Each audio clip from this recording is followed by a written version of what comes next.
chúng ta học từ vựng nhé. 우리 바로 단어를 공부해 볼게요. 첫 번째 문장은요. 나는 아기를 위해 죽을 요리한다 라고 되어 있었어요. 그쵸? 자, 먼저 요리하다는요. 바로 no. 요리하다 뭐라고요? no. no. 또는 안 붙여서 no 안 할 수도 있어요. 여러분 다 아시죠? no 안 하면 요리하다. 자, 죽이라는 건요 바로 짜오입니다. 뭐라고요? 짜오. 우리가 싱짜오 하고 할 때는 성조가 내려갔죠. 근데 우리 죽은 어떻게 해요? 죽을 올려라. 그쵸? 죽을 올려라. 그래서 죽이라고 할 때는 우리 성조가 올라가요. 아시겠죠? 짜오. 짜오. 네, 좋습니다. 자, 그 다음에 아기는요, 이거 우리 했었죠? 엠베입니다. 우리 베베 과자를 연상하자고 했어요. 그쵸? 엠베 하면 바로 아기. 엠베. 잘하셨어요. 자, 두 번째는요. 나는 부모님을 위해 편지를 쓴다. 이게 결국은 부모님께 편지를 쓴다. 누구누구에게라고 이렇게 할 수 있겠죠. 그러면 자, 어려울 게 없어요. 아까는 편지를 보내다 어떻게 했죠? gử이트라고 했어요. 이번에는 viết 이렇게 되는 거예요. 또 제가 문장을 만들면 안 되죠. 자, 그래서 쓰다. 우리가 쓰다 viết 이죠. viết. 자, 우리 성조 올라가죠. viết 올려 쓰세요. viết 올려 쓰세요. 좋습니다. 자, 그 다음에 부모님은 여러분 다 아시죠? 부모 해서 몸에 이렇게 될 거고요. 자, 그 다음에 저는 집들이를 위해 친구들을 초대했어요 라는 문장인데요. 집들이 아이고 난감해라 그죠? 그 다음에 초대하다. 자, 이 두 단어 볼 것인데요. 어렵죠? 아, 이거 보고 한숨이 푹푹. 자, 일단 초대하다라는 건 여러분, 우리 뭐이라는 동사 배워보실 겁니다. 뭐이 하면 초대하다 또는 청하다 또는 뭐뭐 하세요 이렇게 권유를 나타내기도 해요.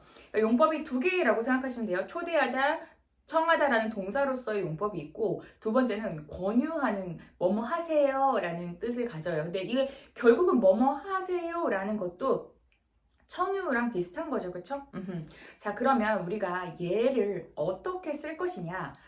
얘는요, 뭐이, 대상, 동사 이 형태로 되게 많이 쓰이거든요. 그래서 역시나 대상으로 하여금 동사하도록 초대하다. 그러니까 사람, 예를 들어 어떤 대상이 사람이다라고 하면 나는 당신으로 하여금 우리 집에 오도록 뭐이, 초대하다. 뭐이, 대상, 동사 이렇게 되는 거죠. 뭐이, anh 는 하면 그로 하여금 오도록 초대한 거예요. 이런 느낌으로 가시는 거예요.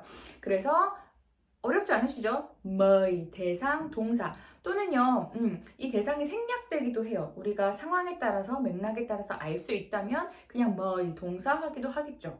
네, 문제 없으시죠?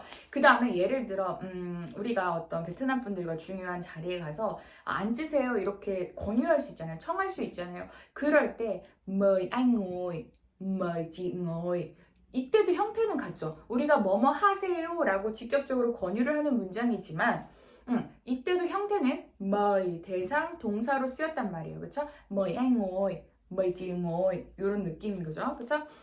좋습니다. 그래서 우리가 mời 배웠는데 제가 여기서 곁다리로 용법을 많이 알려드렸고 그리고 그때 형식을 같이 알려드렸어요. 요거 같이 책에 적어 놓으시면 나중에 다시 공부하실 때 도움이 될 것 같고요. 자, 그 다음에 집들이는요, 여러분. 이렇게 생각하시면 돼요. 그냥 문자 그대로 새 집을 축하하는 파티라고 보시면 돼요. 그렇게 우리가 베트남어를 만들 거거든요. 새 집을 축하하는 파티. 자, 그래서 후치수식으로 쭉 만들어 주실 거고요. 우리가 파티라고 한다면 뜨약이었어요. 근데 축하하다 뭉, 뜨มึง하면 축하 파티. 그런데 뭐를 축하해요? 새 집, 냐mới 하면 끝나는 거죠. 뜨มึง냐mới 하면 집들입니다. 다시 한번 집들이 뭐라고요? 뜨มึง냐mới. 자, 여기 한 번에 안 나와요. 절대 안 나와요, 여러분. 그렇기 때문에 일단 축하 파티 뜨มึง이 정도. 새집 냐mới 합치자 뜨มึง냐mới 이런 식으로 우리가 하나씩 잡아가서 연결해 주기만 하면 되고요. 자, 그 다음에 저는 대만 회사를 위해 일한다. 우리가 그런 거 있잖아요.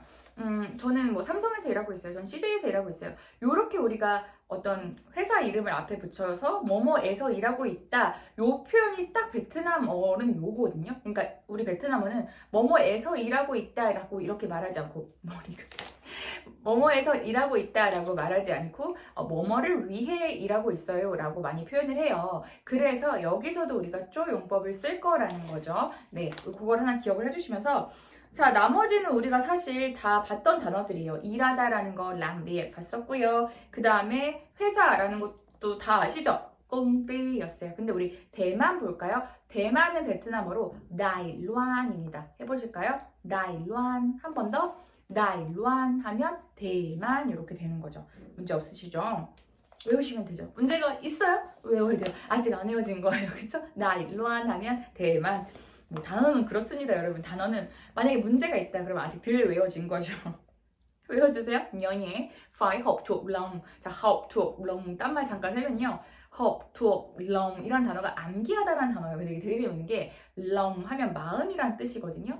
그리고 thuộc 하면 속하는 거예요. học 공부해서 thuộc 속하게 해요. lòng 마음에. 그래서 học thuộc lòng 하면 되게 철학적이지 않나요? 이 단어가 암기하다라는 뜻이에요. 아시겠죠? 잠깐 딴 얘기 해봤고요. 자, 그 다음에 저는 두 사람을 위해 테이블을 예약하고 싶어요. 이것도 이제 직역으로 보면 누가 두 사람을 위해 예약하고 싶어요. 이렇게 말하겠어요. 저희 두 사람 예약해 주세요. 이렇게 우리가 한국말로 할 건데 베트남어로 바꿨을 때는 두 사람을 위해 예약해 주세요. 이런 느낌으로 우리가 말을 한다는 거죠. 두 사람을 위한 자리인 거잖아요. 그쵸? 자, 그래서 자, 우리 예약하다라는 건요. 예약하다이에요. 알겠죠? 우리가 not 이거 어떻게 써요? 비싸 not 하고 올려줬어요. 그쵸? 가격이 오르니까 비싸죠. 그래서 비싸 not 하면 성조가 올라줬다면 예약하는 건 자리에 앉아야 되잖아요. 쾅 앉아야 되죠. 그래서 not 예약하다 하고 쾅 성조가 찍히는 거예요. 아시겠죠? 제 맘대로 막 아시겠죠? 예약하다 근데 어떻게 해요? 자리에 쾅 앉아야죠. 그래서 점 찍어줄 겁니다. not 그리고 테이블을 예약해요. 그러면 not 반이죠. 반 하면 책상이나 테이블을 말해요. not 반 하면 테이블을 예약하다. 또는 not 할 수 있는 게 뭐가 있을까요? 자리를 예약할 수도 있겠죠. not 조 자리 예약하다 이럴 수 있고요.